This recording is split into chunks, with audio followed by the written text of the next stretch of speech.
What's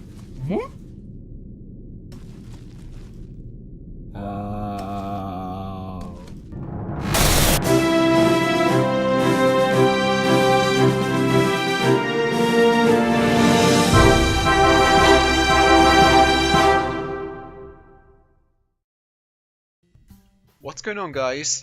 It's Rabid from Rabid Games here, and welcome back to some Kerbal Space Program. I know it's been a while, but like I said in the last Kerbal Space Program video, today we are going to be flying to another planet. This is going to be our first mission to another planet.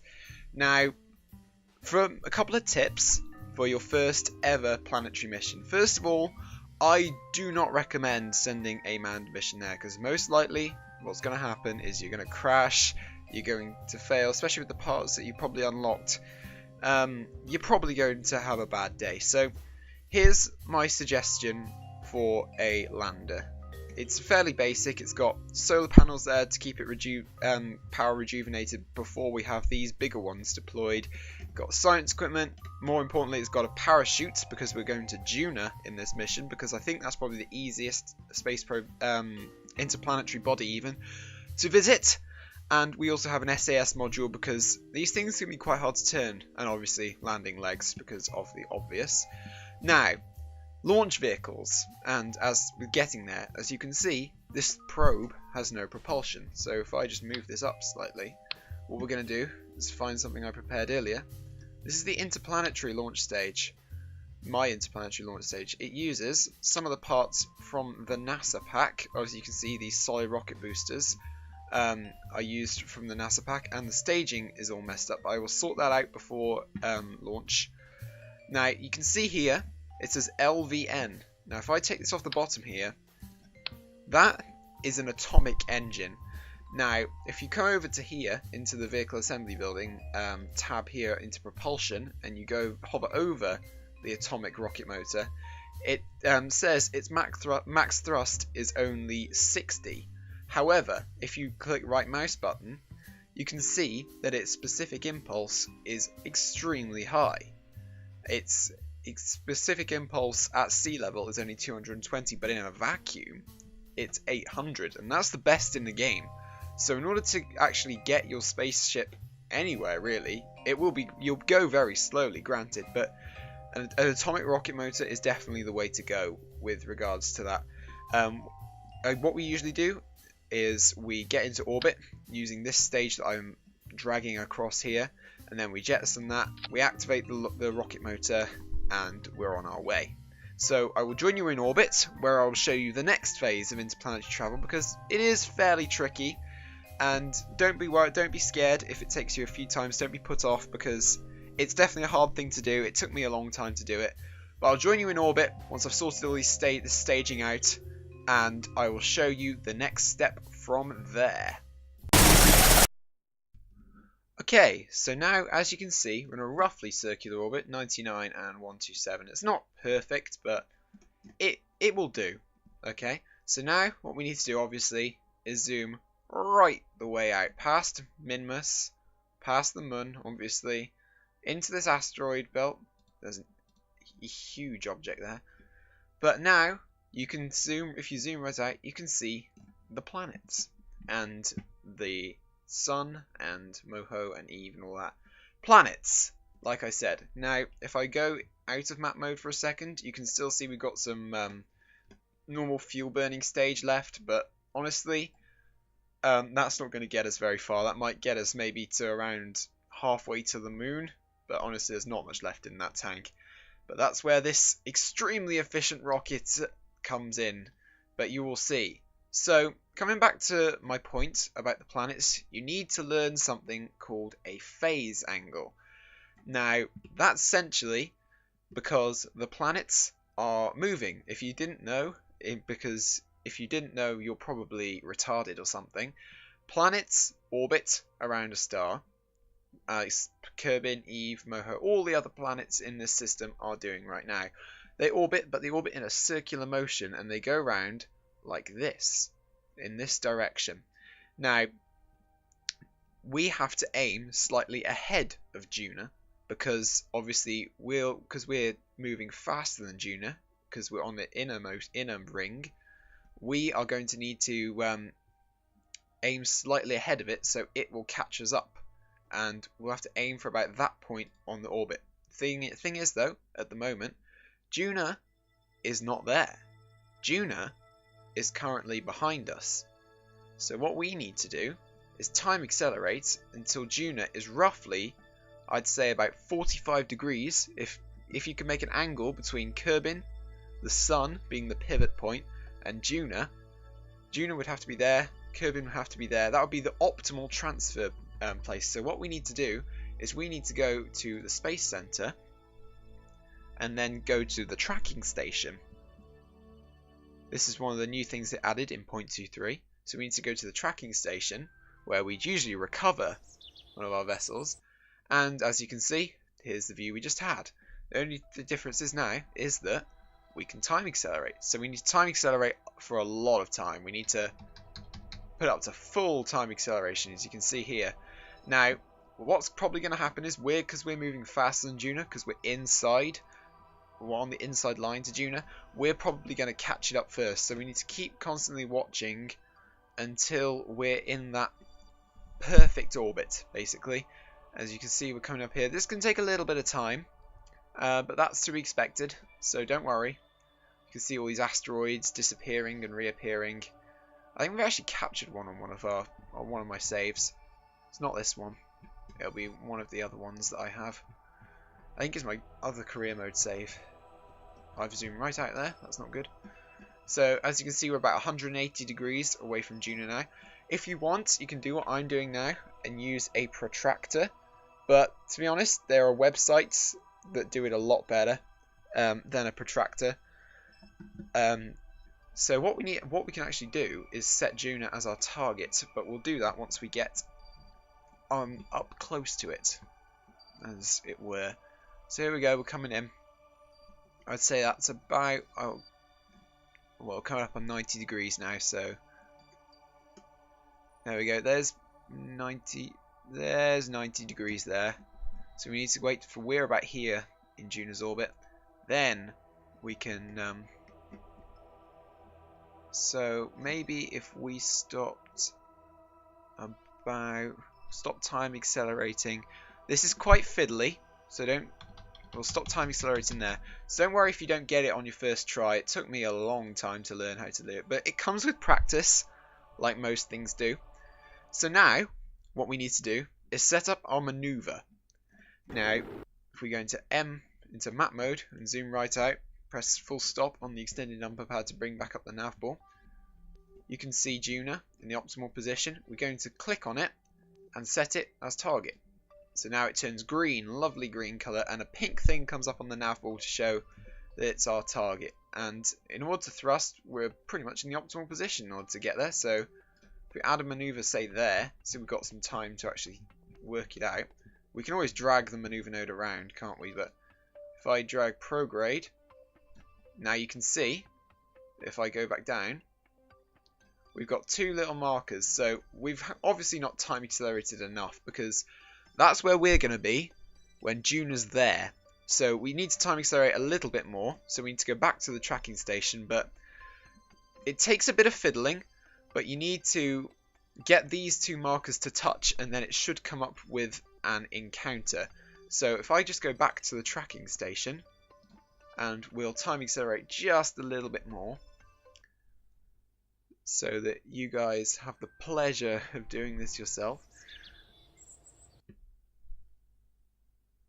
This probably will end up being quite a long video, but I don't mind, because at the end of the day, you're becoming better at Kerbal Space Program. So I'm going to stop time accelerating about here. You can hear me furiously tapping the keys. So now what we need to do is do the same thing.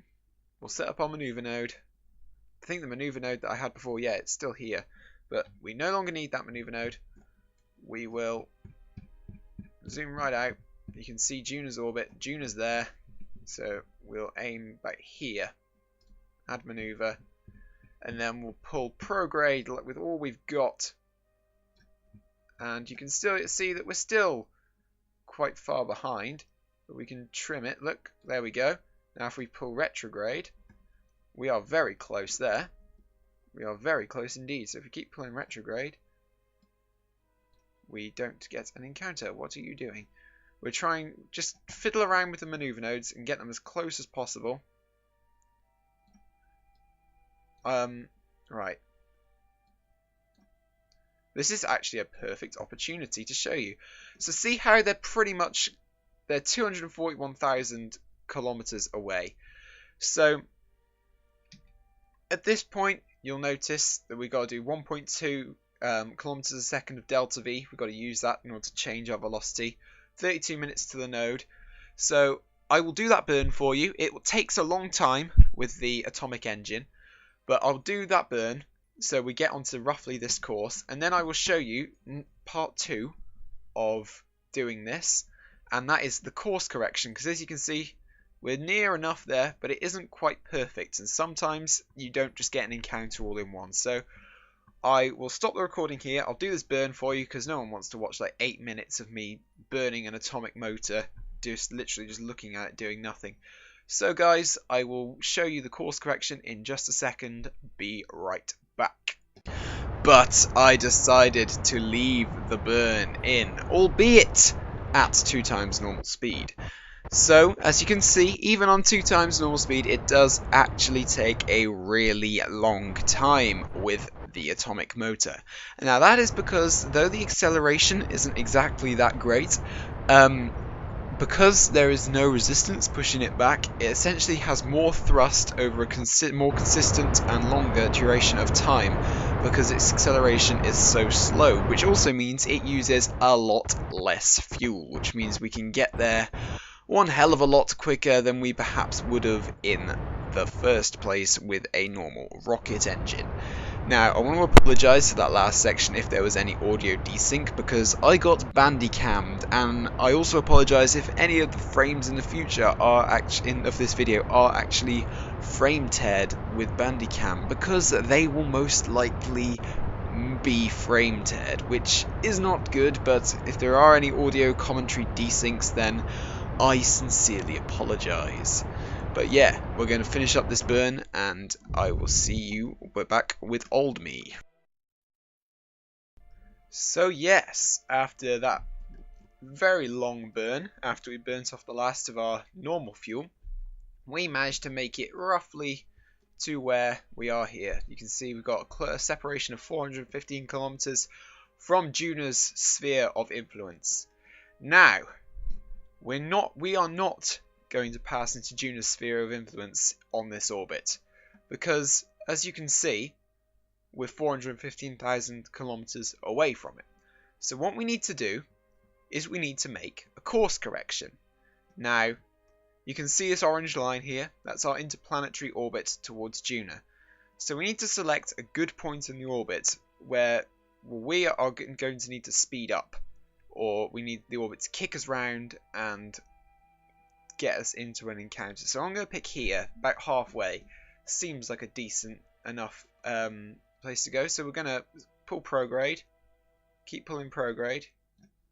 Now you can see the encounter getting closer here, 365, and now it's getting further away for some reason. I am awful with maneuver nodes as well, but anyone could do this, literally. Even a muppet like me can play Kerbal Space Program, I guarantee it.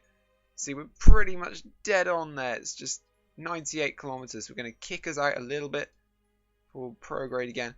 It takes a lot of fiddling, so don't be scared if you mess it up completely. But trust me, you will eventually get it down to a fine art. And sometimes it does take multiple course corrections. See here, we're 73 kilometers away. We could easily fix that with another burn. 93. We're actually going away now. So if I can... There we go. We have an encounter. 31 million kilometers above the surface of Juno. So what we can do now is get ourselves onto the maneuver node needed for this thing. Lock it using the SAS. And then, because we're going away from Kerbal now, we can time accelerate. Says our estimated burn time here. You can see us going away from Kerbin at full speed ahead, as you can see. Goodbye, Kerbin. Goodbye. Right, so one thing to remember in interplanetary space, burn times and times before burns that you need to calculate, they don't have to be as precise as they do in low Kerbin orbit. They don't have to burn like a minute before, depending on how much delta V you need. So I could miss this by a full day, to be honest, and still be fine. So, but I'm going to be as accurate as possible because we want to use the least amount of fuel possible. So here we go, we're coming in. We're coming in for the kill. We're doing it for the thrill. And, okay, we're 2 days away now. We are going to let's accelerate even more. And I'd say about... I could probably start burning now. I've missed... There we go. I have not missed it. We're good. I say we start burning now. Because it's only 54 meters per second. Just throttle up to full. There, so you've got an estimated burn time of 6 seconds. And you'll see the orbit changed. There you go. We have an encounter with Juna. Now, if we just finish off the maneuver, that's actually making it worse. So we actually got a pretty decent encounter there. We got a better encounter than what the maneuver node predicted us. So now, all we need to do is similar to what the moon did. What we did with the moon. So we need to just put ourselves retrograde. And then time accelerate until we get into Juna's sphere of... I cannot speak. Sphere of influence. So now we need to just time accelerate. It can take a while. So be prepared to be making a long trip. Put it that way. So as you can see, our orbit's kicking us out past the orbit of Juna and back around. Now, I'm not sure if this will get us into a retrograde orbit, which would be kind of bad to be honest, but it would be easy to deorbit. So, I don't even know. But once we enter Juna's sphere, I cannot say sphere tonight. God damn it, I've just finished a live stream, so my speech is perhaps not the best, shall we say. But once we get into Juna's sphere of influence, I'm actually getting it blocked. I'm actually getting my electric power blocked by it, even though it's a tiny speck in space at this point. But you can see we're coming in on the sphere of influence now, and then we're going to need to thrust retrograde with all our power. So I'm just going to carefully time accelerate in so I do not miss my window, because the window is very fine and very shallow. Now we're coming in at a pretty good angle here, I do have to say. Okay, so there we go. We're now in Juna's sphere of influence. So now what we need to do, same as what we did with the moon. So we need to point retrograde. The difference here is that Juna has an atmosphere, so we can use this here parachute. The only problem is it's thinner than Kerbin's atmosphere, so if needs be, I do have a rocket engine attached just to slow us down slightly. Especially if you're going to be doing what I'm doing and going to Juna by the seat of your pants, so basically just deorbiting straight from here and just coming down vertical, even though that's not recommended, especially for a manned mission. I would just be prepared to like 2,000 meters above the surface and your parachute still have opened. Don't worry, they will, trust me. You may need a little bit of rocket power to get you down on the end, but I'll join you once I've got us on a descent orbit, and I will probably speed up the footage now of me just getting into orbit, because all it is wait till periaps, thrust retrograde, just like the moon. So I'll see you guys on the other side. And sure enough, I did just that. I sped up the time acceleration to 2 times yet again, waiting till periaps and thrusting retrograde. Now, the thing I want to point out here is you want to know when you want to get your orbit captured, because in the moon, when I did my moon tutorial, you saw the blue line, curving round and eventually forming a circle. Well, I've actually found a better way to show you, and basically, you see at the top of the nav ball, where it says your speed, get that down to around, I'd say, about 190, maybe 200 meters per second, maybe a little bit less, depending on the speed you're going in and stuff.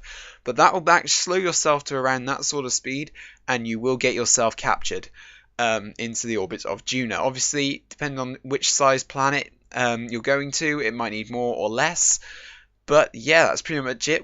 But because I'm going to Juno by the seat of my pants, I want to reduce that speed to as little as I possibly can, because I'm basically just coming straight down. I'm going to make this periapse, which is 30 million kilometers above Juno, my apoapse, and I'm just going to go burrow straight through the atmosphere and scorch a hole right through it. But yeah, I'm going to speed this up now, and then back to old me. So here I am. I've got myself captured.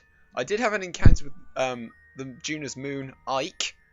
However, I'm doing this by the seat of my pants, like I said, so I am going to actually be coming down over the poles, which is a place on Juno I've never actually been before. So this should be fun. Right, so what you're going to want to do now is ditch the atomic rocket motor. But I know it's still got fuel in it, but it is no longer needed. We do not want to change our orbit anymore. We can do that with the small motor. So this is our lander now. I won't deploy these solar panels yet because we've got these solar panels. I will, however, drag the parachute down into the stage, and I will arm it right away. This is something I've come commonplace used to in Kerbal Space Program, because, well, this version of Kerbal Space Program anyway. I wouldn't recommend it if you've got like a mod installed for it, which like Deadly Reentry, because that would suck. So I'm just trying to eke us in with time acceleration here, and time acceleration has actually broken my nav ball. Not to worry though, because I can simply space center myself.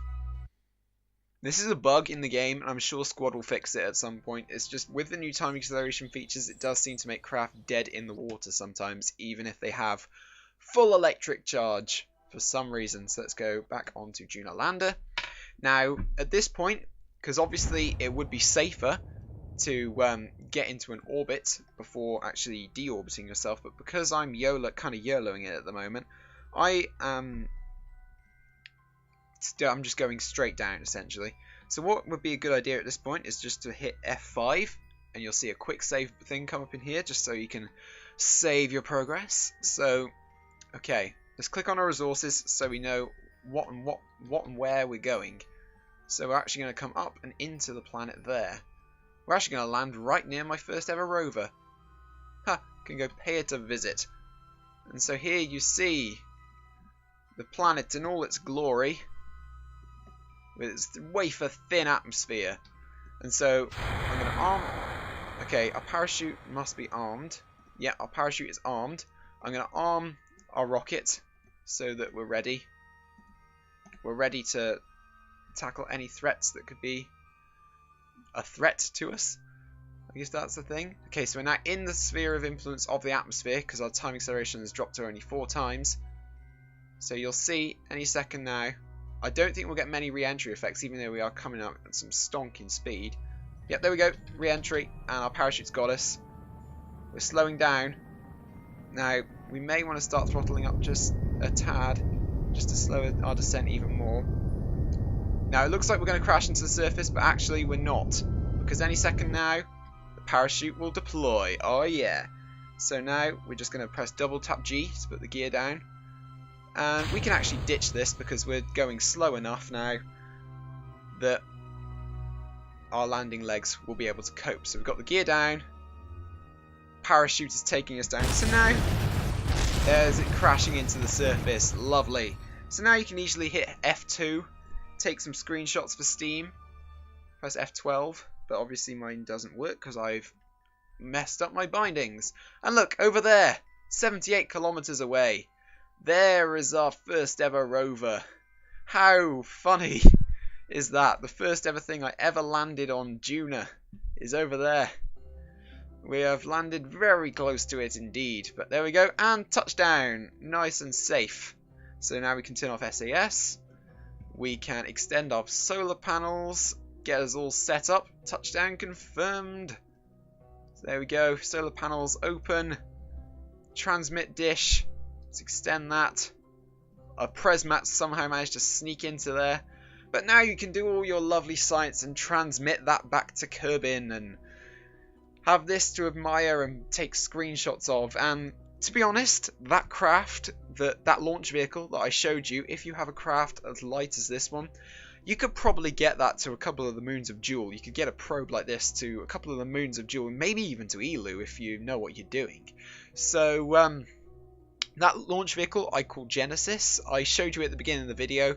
It is a very capable launch vehicle, I think, and I suggest you try it. If it's a great thing for first timers because it's got very affordable parts in it.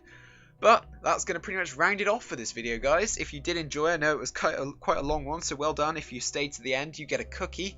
I am giving you a cookie through the mic. Please do remember to leave a like because it really does help us out. Also do the good thing and subscribe because that really helps us out in the future. Let me know what you want me to do next, because this was the last thing I could really think of, because I mean I can't rendezvous or dox it for shit really at the moment, but I can try and I can learn for you guys, so I can teach you. But let me know in the comments down below what you want to see, what crazy ideas you want to see. I will see you in the next video, guys. Thanks for watching. This is Brad signing off. Peace.